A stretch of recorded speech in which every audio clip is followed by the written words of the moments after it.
We've been making ice cream for 32 years and Cheshire Farm ice cream is the product, but we've always had this confusion of what we were in terms of visitor attraction.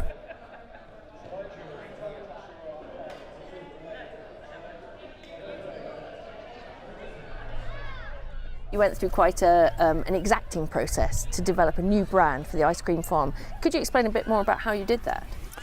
Well, it all stems from the product, and we had to look at ways that we could create an identity for what we were doing, because there was more competition. In the early days there wasn't a vast amount, it sold itself.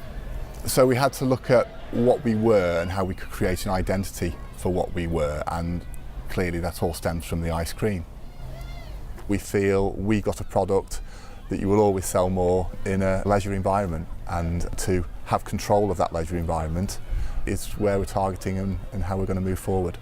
I can see that your target demographic is in the kind of 0 to 5 area perhaps, and certainly children. How did you arrive at that target? I think naturally the demographic shows itself with a product like ice cream. It's always going to be appealing to children, but I think young families are looking for ways to entertain their children more and more now, and I think that was very apparent in the early days. We had this other demographic that were coming that would have lots of cream teas and things like that, so we decided to choose the young families because we felt that was where the most scope was and less competition. Key performance indicators, what are the ones that you look for at the end of each week and the end of each month?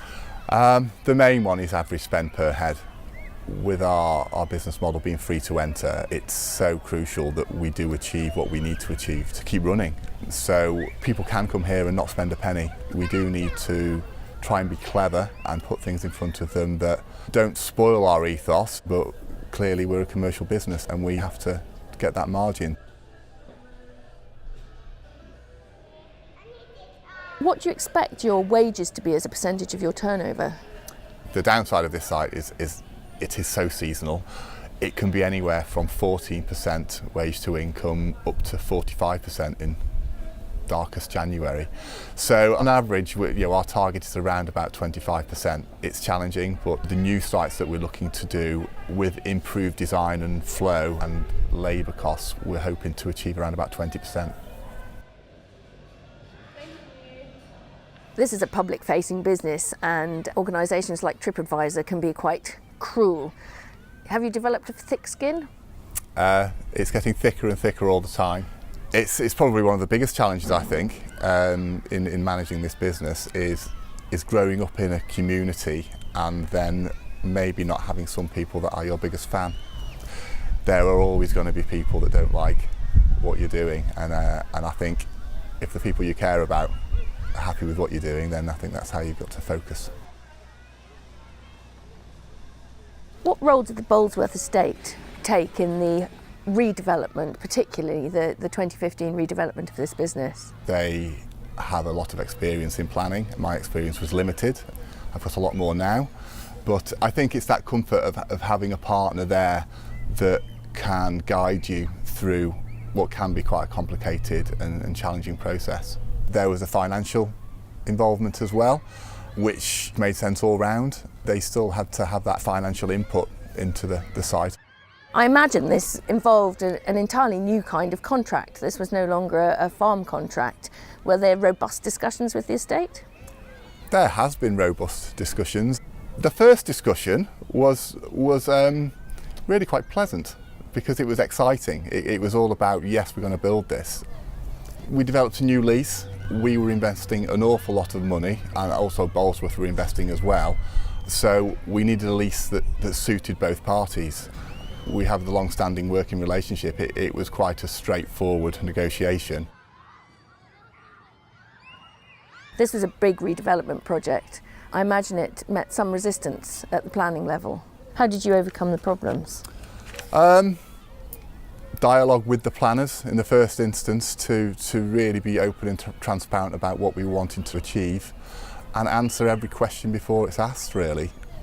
At the end of the day, we were creating employment, we were helping the economy in a rural area, and we ticked every box. There wasn't anything, Because it was the redevelopment of an existing site? It was, of course, yes.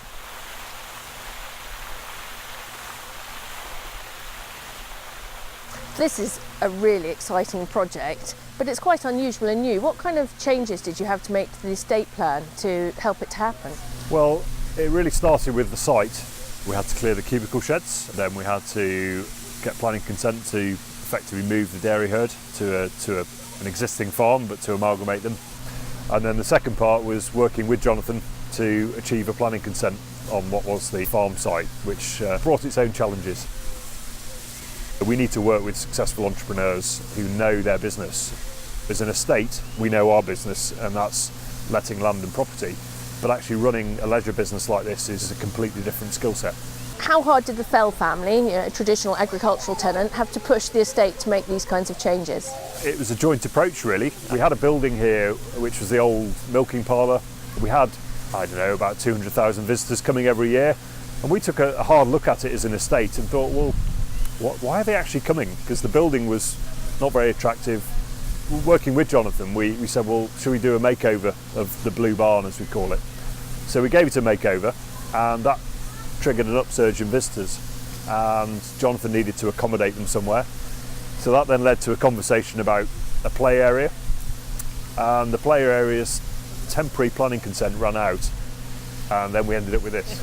But it's been a journey, and we've worked really closely together, which has been great, and there's been continual feedback through the construction process. We were in the site office with him, most days of the week. So it was a real team effort, which was lovely.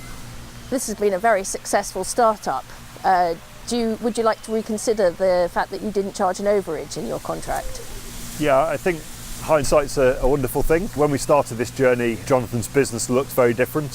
Where we are now and the number of visitors that are coming here, I think a turnover rent would have looked quite attractive. But actually the fixed rent we agreed gives him stability, it enables him to budget, and it enables us to budget. And actually the bulk of the investment here has been by Jonathan.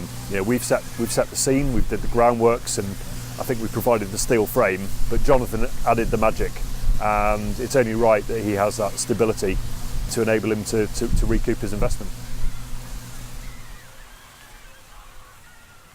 This is a business on the threshold of potentially growing, so what are the opportunities in the next 5 years?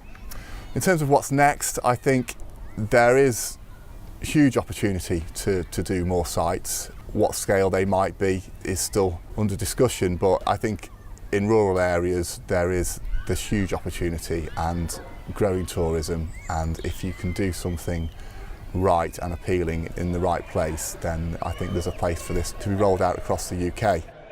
There's growing confidence that rural areas are the new seaside. If you can put things in place for young families to entertain their children, they will be used, and this is where I have gained the confidence that certainly with our business model there's certainly an element of build it they will come, because as long as you do something to a good standard and it's well managed, then there's absolutely no reason why they wouldn't come.